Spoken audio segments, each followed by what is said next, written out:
ناظرین اس وقت میرے ساتھ موجود ہیں پاکستان تحریک انصاف کے سینئر رہنما بیرسٹر سیف علی صاحب۔ بیرسٹر صاحب بہت بہت شکریہ سر۔ کیسا دیکھتے ہیں قومی کانفرنس ہوئی ہے فلسطینیوں کے حق میں، کیا دیکھتے ہیں کہ اسرائیل کی جو وہاں بربریت کر رہا ہے، ظلم و جبر کر رہا ہے، اس حوالے سے کیا کہیں؟ دیکھیں جو کچھ اسرائیل کر رہا ہے اور فلسطین میں خاص طور پر غزہ کے عوام کے ساتھ جو ہو رہا ہے، میں تو سمجھتا ہوں کہ انسانی اقدار کی، انسانی ویلیوز کی اور انسانیت کی پامالی ہو رہی ہے۔ اور قانون کی کیا بات کریں، بین الاقوامی قانون کی تو یقیناً خلاف ورزی ہو رہی ہے اور بین الاقوامی انسانی حقوق کی بھی خلاف ورزی ہو رہی ہے، لیکن اس سے بڑھ کر اگر میں یہ کہوں کہ جنگی جرائم کا ارتکاب کیا جا رہا ہے، انسانیت کے خلاف جرائم کا ارتکاب کیا جا رہا ہے، اور مطلب اس سلسلے کو بند ہونا چاہیے۔ یہ کسی صورت بھی اس دور میں، اس صدی میں انسانیت کا جو معیار ہیں، جو اقدار ہیں، جو اخلاقیات ہیں، ان کے ساتھ مطابقت۔ آپ سمجھتے ہیں او اے سی کا بھی اجلاس ہونے جا رہا ہے، او اے سی اگر کردار ادا کرنا چاہے تو وہ کر تو سکتی، لیکن اس طرح انہوں نے ابھی تک کوئی پازیٹیو کردار ادا نہیں کیا، یا کردار ادا کرنے میں ناکام نظر نہیں آ رہی؟ دیکھیں جیسے میں نے اپنی گفتگو میں، اگر آپ نے یہاں سنی ہو تو میں نے یہی بات کی تھی کہ او آئی سی ہو گیا یا جتنے دیگر اسلامی ممالک ہیں، یہ سب اپنے اپنے علاقائی مفادات کے تابع ہیں، یہ سب اپنے مفادات کو دیکھ رہے ہیں اور اپنے مفادات کو پرسو کر رہے ہیں۔ میں نہیں سمجھتا کہ امت مسلمہ کا جو اجتماعی مفاد ہے وہ ان کے لیے کوئی ترجیح رکھتا ہے، لیکن بہر صورت ہمارے پاس اس کے علاوہ کوئی چارہ نہیں ہے۔ میں یہ سمجھتا ہوں کہ یقیناً اسرائیل کے خلاف اگر کوئی آواز کسی پلیٹ فارم سے اٹھ سکتی ہے یا بلند ہو سکتی ہے تو وہ صرف اور صرف او آئی سی ہے یا اسلامی ممالک انفرادی طور پر۔ ان کو اٹھانا چاہیے یہ آواز، اور میں سمجھتا ہوں کہ اسرائیل پر جتنا بھی دباؤ، جس طریقے سے بھی دباؤ آ سکتا ہے وہ دباؤ آنا چاہیے۔ لاسٹ میں یہ بتا دیجیے کہ سوشل میڈیا پہ بھی اور ڈیجیٹل میڈیا بھی بڑا ٹرینڈ کر رہا ہے کہ عمران خان صاحب کو رہا کیا جائے، کیونکہ وہ امت مسلمہ کی آواز بنتے ہیں اور وہ اس اسرائیل والے معاملے کو دو ٹوک جواب دیتے ہیں۔ اس وقت ہمارے اوپر کوئی ایسا رہنما یا ایسا لیڈر نہیں جو آنکھوں میں آنکھیں ڈال کر جو ہے وہ مغرب کو جواب دے سکے۔ اس پر کیا کہیں گے؟ بطور جماعت بھی آپ ان کے سینئر رہنما بھی ہیں، کیا سمجھتے ہیں اس جذبہ خیر سگالی کے تحت عمران خان صاحب کو رہا نہیں کرنا چاہیے؟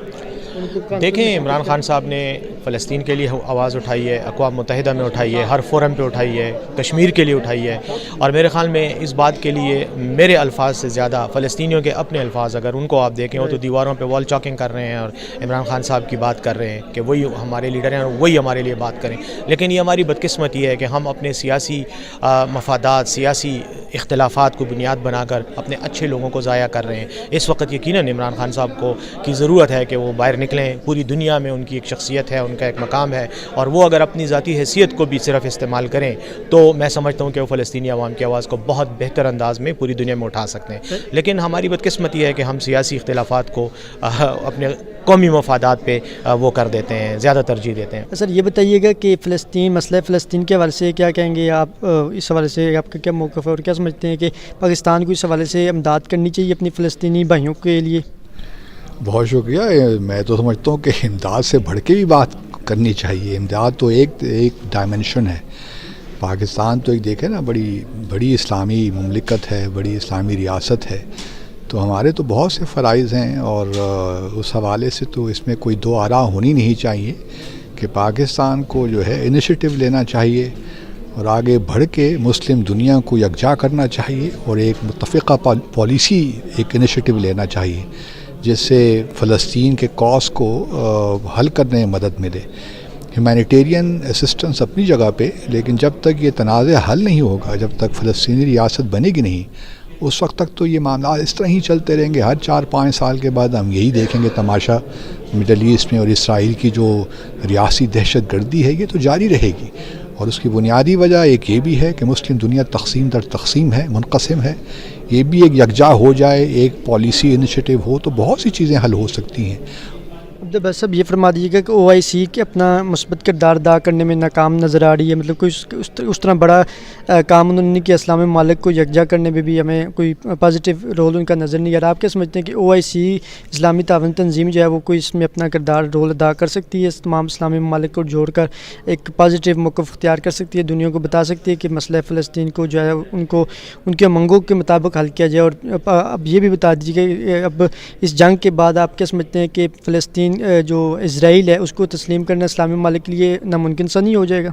دیکھیے، جہاں تک او آئی سی کا تعلق ہے، بے شمار قراردادیں آپ کو مل جائیں گی، فلسطین پہ بھی اور کشمیر پہ بھی، لیکن جب بات ہوتی ہے ایکچوئل ٹینجیبل کام کرنے کی وہ نہیں ہو پا رہے. تو کل اب اجلاس ہے OIC کا ایکسٹراڈنری, ہم دیکھتے ہیں اس میں کیا نکلتا ہے. لیکن چونکہ عرب لیگ میں بھی کوئی ایک متفقہ پوزیشن نہیں آ سکی, تو مجھے نہیں لگتا کہ OIC جہاں بہت سے ممالک ہیں جن کی اپوزٹ پوزیشنز ہیں, تو کوئی ایسا لائحہ عمل تیار کر پائیں گے.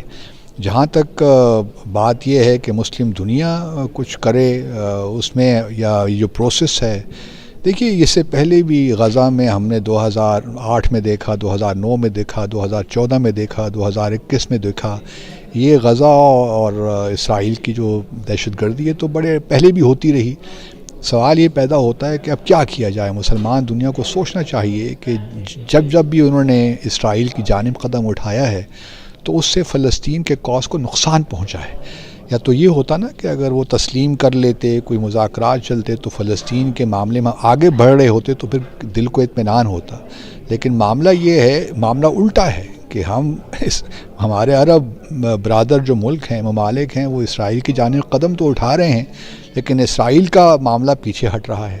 لاسٹ یہ بتا دیجیے کہ پاکستان نیوکلیئر پاور ہے, ہمیں بطور پاکستانی اور بحیثیت مسلم ہمارے ملک کو اس میں کیا کردار ادا کرنا چاہیے؟ دیکھیے ہمارا ملک تو یہی ہے, ہم ایک لحاظ سے اپنی ڈپلومیٹک سپورٹ دے سکتے ہیں, ہیومینیٹیرین اسسٹنس دیکھ سکتے ہیں, اور جہاں بھی ہم سفارتی ایک لحاظ سے مسلم دنیا کو یکجا, ہمارے ایران کے ساتھ بھی تعلقات ہیں, سعودی عرب کے ساتھ ہیں, باقی مسلم دنیا کے ساتھ بھی ہیں.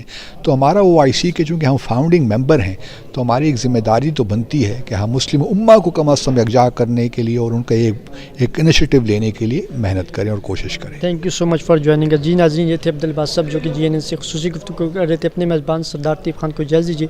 خدا حافظ.